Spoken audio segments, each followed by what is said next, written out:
Some games keep the same formula for most, if not every sequel in its series, with slight variations on improving gameplay. Others, however, take drastic leaps that are willing to try something new. Here are 6 games that had at least one title that took a huge right turn, for better or for worse. At number 6, we have Fighting Force. If you're like me, back in the good old days of the PS1, some games would come with a built-in demo of another title for you to try, which was too sweet! You could also get your hands on these demo discs that would come with anywhere from a handful or a plethora of demos to play over and over and over again. I mean, come on. Some of us couldn't only afford a few games at any given moment, so you had to do what you had to do, which is play the demo of a certain game for hours and hours until you're so good at it that you never actually want to get the full game because you're sick of looking at it. Fighting Force was one of those games that was on many demo discs that you had to say, okay, I guess I need to try it. Even the disc itself came with 3 demos like Tomb Raider and Gex. Now, Fighting Force itself was a top-down, angled perspective, sort of like Streets of Rage, which this game was supposed to overtake for the future. I've played this first level so many times, I can remember it like the back of my hand. And that nostalgia, oh buddy, I love it.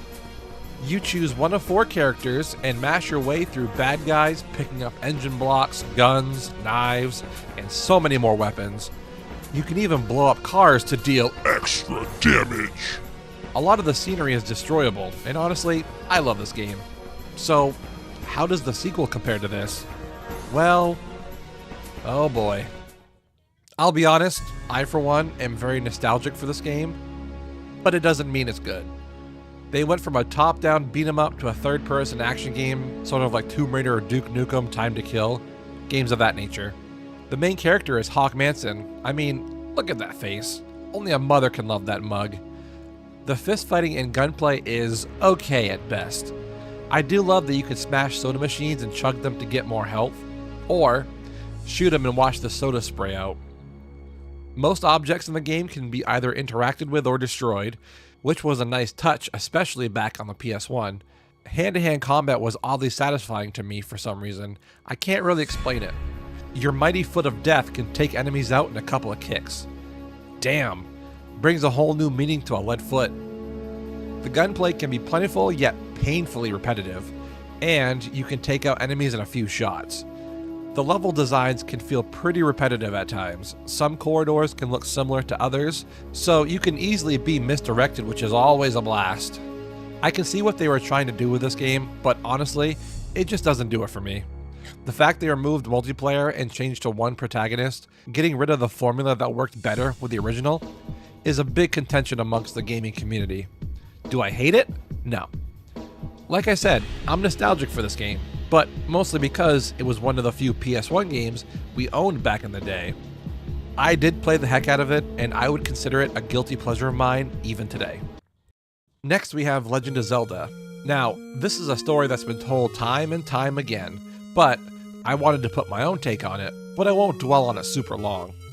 The original Legend of Zelda, when it came out, was a revolutionary top-down adventure game featuring what people back then thought was Zelda, because, you know, the name is in the title, right? It's gotta be Zelda, but is Zelda a boy or a girl? I don't know. But you look in the manual, it calls him Link, so it's right there. But who reads manuals, man? Real men don't need instructions. Anyway, Zelda is one of those games that everybody and their deceased great-great-grandparents have heard of. Swinging your sword, planting bombs, throwing boomerangs, taking down bosses, dungeon crawling, it's truly a masterpiece. Surely a sequel was meant to be made in the future, right? Another game similar to this one with new quests, new bosses, and new places to explore? Well, in the blue corner comes Zelda 2, The Adventures of Link. At this point, if anyone has still confused who Link was, you need some serious help. Gone was the top-down style adventure that people came to know and love, swapped out for a more side-scrolling centric adventure. Sure, there are some overhead views when exploring the overworld, but you get ambushed Final Fantasy style, bringing you back to the side-scrolling action. One criticism of this game that arose in its later years is the difficulty. I can say for sure, for someone who's beaten most Zelda games, this one is definitely up there, if not top 3 when it comes to all-around difficulty. The progression system can be very hard to understand if you don't know how it works, and the enemies can take you out quickly, causing you to start over at Zelda's bedside. You can unlock new abilities like turning into a fairy, and even talking to this famous guy in this house who says, "I am Error." At the end, you fight Shadow Link, which is one of the hardest bosses on the NES. It's not a bad game by any means, it's still a great title, but man, did it switch up the formula big time on this one. What do you guys feel about Zelda 2? Let me know in the comments below. Dropping in at number 4, we got the Super Mario Bros. Games. I almost said Super Metroid, that's different. Specifically the jump from Super Mario 1 to Super Mario 2. Now, I'm not talking about the original arcade Mario Brothers to Super Mario Brothers. I'm talking about Super Mario Bros. 1 to Super Mario Bros. 2, which in itself isn't a big, oh my god, jump like Fighting Force or Zelda, but if you've played Mario 2, it's definitely different. The original Super Mario Bros. Is very simple. Jump on the Goomba, jump on the Koopa, get the coins, bippity boppity boo. I'm having fun, whee! Its influence and mass appeal still holds up today, and it was a groundbreaking title. It was only natural that a sequel would follow, right? Well, here comes Mario 2, and wow, definitely a different game. Almost feels too different, but we all know it's just a reskin of Doki Doki Panic, but with Mario characters. Knowing that, it's not inherently a bad game by any means. It's unique with its style, new gameplay elements. Being able to pick up and throw enemies, objects, and power blocks was oh so satisfying. Being able to play as Mario, Luigi, Toad, or Princess Peach was a nice twist on the formula. This is also the game that introduced us to Birdo. Look how cute! It also added features that would be used in Mario 3, like being able to pick up and throw Koopa shells and Buzzy Beetles. It was, without a doubt, a nice entry to the series, and one that I can fondly look back on. Next at number 3, we have Metroid. Easily one of the best game series of all time, though tends to be very difficult, especially for newer players. On the NES, we had the original Metroid, which was a fun, puzzling, side-scrolling adventure. On Super Nintendo, we had Super Metroid, and was how the next few games in this series would follow suit with similar styles and gameplay. Like stated before, without a map, which you can find online these days or in Nintendo Power, you can easily get lost in the seemingly endless corridors and rooms. Knowing what items to use where and at what times was part of its charm, and honestly can make you feel kinda stupid once you figure it out.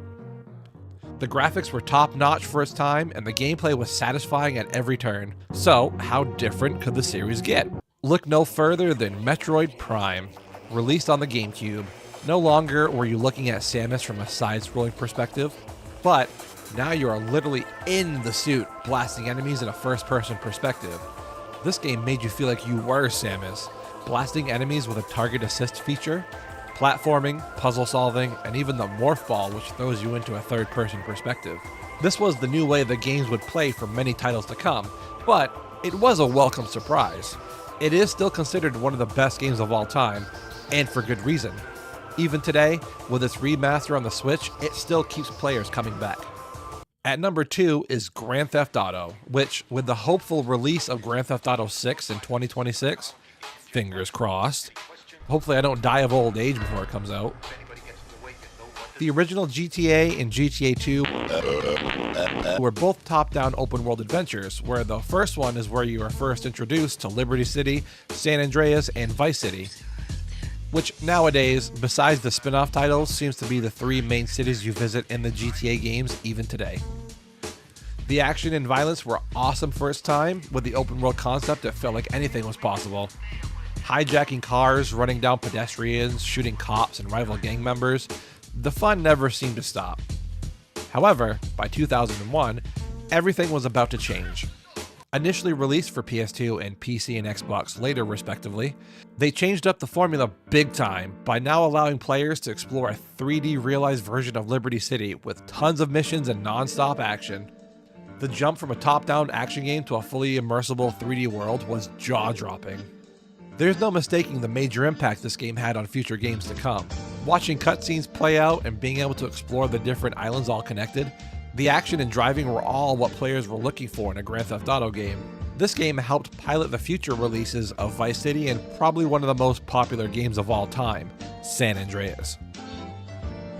Finally, at number 1 is Duke Nukem.